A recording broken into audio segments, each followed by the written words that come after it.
Désolé, des bénévoles, encore des bénévoles. Mais vous avez compris que dans cette démarche palliative, il y a forcément une complémentarité entre les équipes professionnelles pluridisciplinaires et des associations un peu comme la nôtre. Alors, on va faire assez vite là pour rester dans les temps. Voilà. Voilà. Tu me le fais F5. Non, alors, diaporama depuis le début. Il y a un mot important ici. C'est pas osons, parce qu'on ose toujours, c'est vivre. Vivre. La petite présentation que nous allons faire ici, elle va être en 3 temps. D'abord, qui nous sommes, ce que nous faisons, et puis un petit appel à recrutement, s'il vous plaît, parce que ça serait bien si on était un peu plus nombreux. Qui nous sommes. Il y a encore un mot important ici, c'est jusqu'au bout, accompagner la vie. Nous sommes Alliance. On n'est que 2 ici, enfin il y en a dans la salle aussi, hein, d'autres alliances. Alors peu importe les fonctions diverses que nous avons dans cette association, avant tout nous sommes accompagnants bénévoles. Nous sommes, nous, Alliance 33, mais vous voyez que nous dépendons d'une fédération Alliance qui couvre 5 associations départementales qui correspondent aux 5 départements dans l'ancienne Aquitaine. Voilà. Notre activité, la voilà. L'accompagnement, essentiellement, l'accompagnement de personnes malades, gravement malades, en fin de vie et généralement en soins palliatifs. Nous sommes une association non politique, non religieuse, sans jugement. Nous sommes juste présents et à l'écoute. Ce matin, lorsque j'entendais le docteur, excuse-moi son nom, docteur Vallée, quand il parlait de l'acceptation inconditionnelle de l'autre, je me suis dit, tiens, il serait chez Alliance sans que je le sache? Oui, sans jugement. Nous accueillons, nous recevons, nous écoutons, nous acceptons d'une manière inconditionnelle les personnes que nous accompagnons. Nous rencontrons au quotidien des personnes qui vont mourir. Certaines veulent mourir. Bien sûr, je ne vais pas leur donner des conseils ni leur dire c'est moi qui fais la piqûre. J'écoute. Et lorsque je laisse parler cette personne, je m'aperçois que dans les minutes qui suivent, finalement, ce n'est pas si pressé que ça. Et dans les minutes qui suivent, peut-être même encore, il y a des projets, des envies. Nous accompagnons.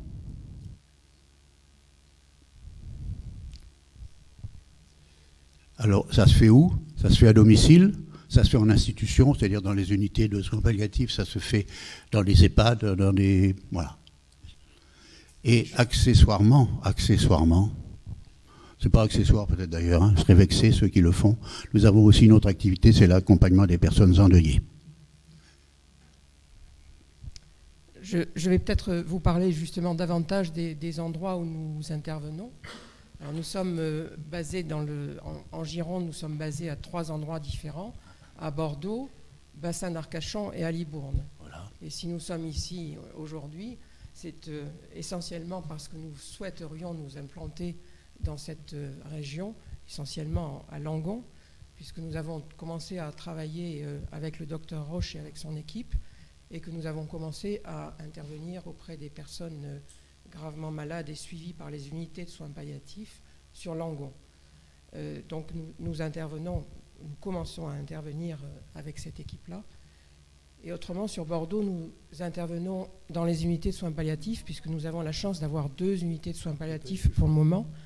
Une unité de soins palliatifs à Saint-André et une unité de soins palliatifs à Bagatelle qui vient d'ouvrir il y a quelque temps.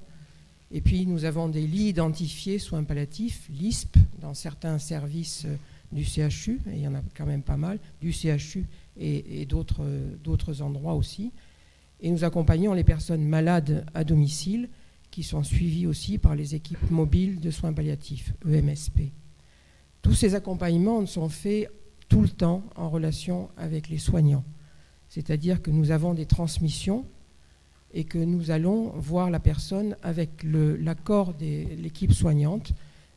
Grosso modo, nous connaissons la pathologie, nous sommes soumis effectivement à la confidentialité et nous savons un petit peu les personnes que nous allons voir, dans quel état elles sont, etc. Notre bénévolat est reconnu par la loi, c'est le seul bénévolat reconnu par la loi, et notre bénévolat est extrêmement encadré. C'est-à-dire que ce n'est pas parce qu'on a une heure entre deux courses qu'on a du temps et qu'on va aller voir telle personne malade, non. On fait un calendrier tous les mois, en début de mois, pour savoir tel et tel bénévole vont voir telle et telle personne malade. L'aidant est au courant de notre venue et nous sommes obligés de tenir ces engagements. Quand nous accompagnons à domicile, par exemple, nous accompagnons la personne malade et nous accompagnons souvent aussi l'aidant. Quelquefois, nous pouvons garder la personne malade pendant que l'aidant va faire une course ou va chez le coiffeur, etc. Nous pouvons rester auprès de la personne malade.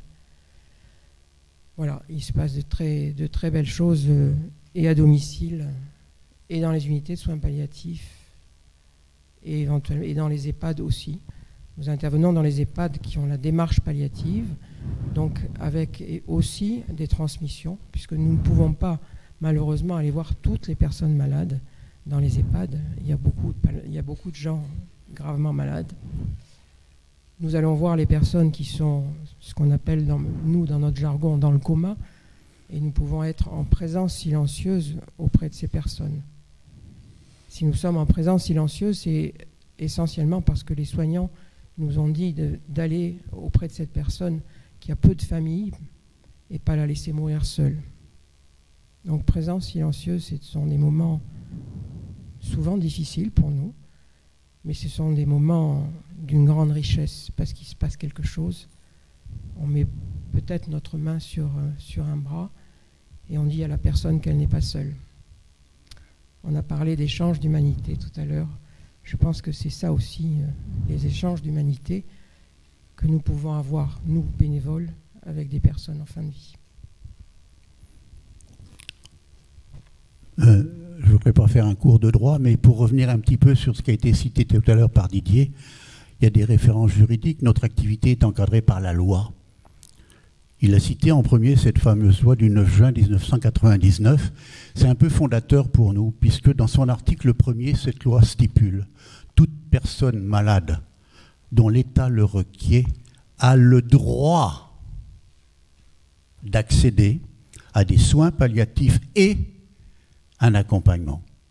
C'est la première fois où il y a cette liaison entre les professionnels avec les équipes pluridisciplinaires et les bénévoles d'accompagnement. Le droit. Alors, c'est vrai que matériellement, ce n'est pas tout à fait exact partout, mais le droit, oui. Parce que ça veut dire, lorsqu'il y a des droits et des obligations, l'obligation pour l'État, le gouvernement, de mettre en place tous les moyens pour. Voilà. Autre chose importante, l'article 10 de cette loi précise des bénévoles, c'est nous, formés, on va vous dire deux mots de la formation, formés à l'accompagnement de la fin de vie, sélectionnés. C'est un vilain mot, ça, la sélection, hein, ça fout la trouille, mais oui, on sélectionne un peu parce que tout le monde ne peut pas s'embarquer comme ça pour devenir d'un seul coup accompagnant bénévole. Ça nécessite, voilà, allez, on va dire une certaine sélection et puis de suivre une formation. Des bénévoles formés sans interférer avec la pratique des soins médicaux et paramédicaux. On ne se mêle pas des soins. Nous n'avons d'ailleurs aucun droit, pas de geste. Ce n'est pas notre propos. On ne fait pas le travail à la place des soignants. Ce qui permet d'avoir une relation intéressante d'ailleurs et voilà, de confiance. Apportent leur concours. Voilà, nous apportons notre concours en étant présents et à l'écoute.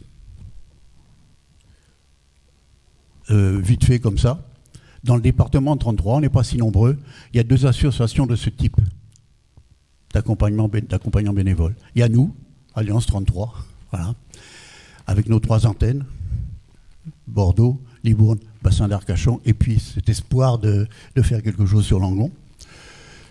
Et puis, alors, mon métier, justement, avant, c'était de faire de la pub, alors je vais en faire maintenant. Oui. Nous cherchons des bénévoles pour s'implanter dans notre région.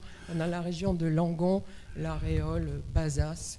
Nous avons besoin, effectivement, de bénévoles pour étoffer notre équipe.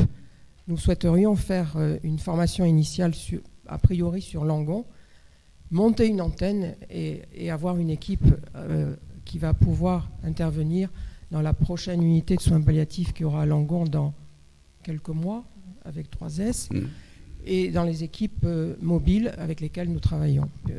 Là, nous sommes souvent en relation avec l'équipe des soignants et qui me disent « Catherine, il y a Madame Intel, ce serait bien que vous puissiez aller la voir. » Je dis « Mais j'ai pas de bénévole pour moi. Ouais, voilà.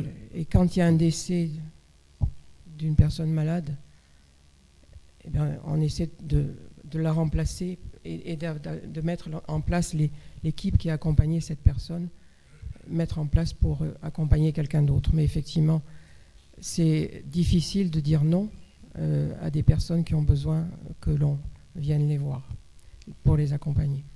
Vous avez compris que ce département est grand, pardon, excuse-moi, ce département est grand, et entre Libourne, Bordeaux, Arcachon, il y a toute la zone nord, le Médoc, le Blayais, on n'y est pas. Et tout le sud, on n'y est presque pas. On y vient un petit peu maintenant, mais bien sûr que ce n'est pas suffisant. Le territoire est tellement vaste. Ce n'est pas parce que 4 ou 5 bénévoles sont détachés de Bordeaux sous la conduite de Catherine. Détachés de Bordeaux, on ne peut pas non plus déshabiller Bordeaux de ces bénévoles. Ils viennent parce qu'ils habitent plutôt de ce côté-ci. C'est mieux que rien, mais c'est insuffisant.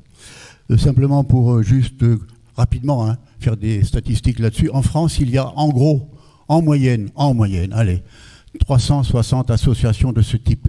Sur ces 360 associations, il y en a la moitié à peu près qui sont agréées.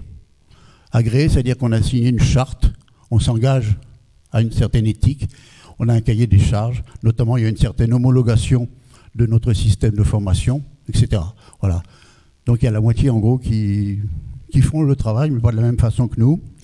Et puis bien sûr, nous sommes tous, on a évoqué ce matin, la question a été posée, est-ce que quelqu'un sait ce que c'est que la SFAP? Oui, la SFAP, Société française d'accompagnement et de soins palliatifs.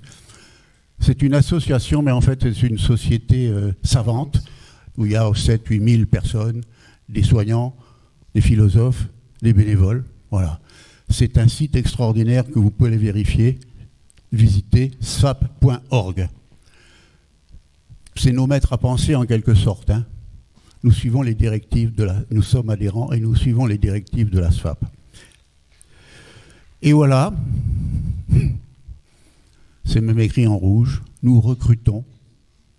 Nous pouvons tout à l'heure là-haut prendre vos coordonnées pour vous aviser des différentes manifestations. Et si vous voulez être informé sur la manière dont se déroule cette formation initiale, on ne va peut-être pas dérouler ça ici parce qu'on n'a pas trop le temps, mais s'il vous plaît, voilà. On ne s'improvise pas accompagnant bénévole en soins palliatifs. Il convient de suivre un cycle de formation. C'est encadré par la loi. Tu veux dire 2 mots de plus ? Non, je pense qu'effectivement, laissez vos coordonnées téléphoniques et adresse mail plutôt, et nous allons essayer de refaire une réunion avant l'été où on donnera davantage d'informations et éventuellement on mettra en place une formation initiale, c'est notre souhait, dans le courant de l'année 2024. Et mon souhait, ce serait d'avoir une équipe, dès qu'il y aura une USP à Langon, d'avoir une équipe prête à intervenir. Alors, je précise que c'est un travail d'équipe.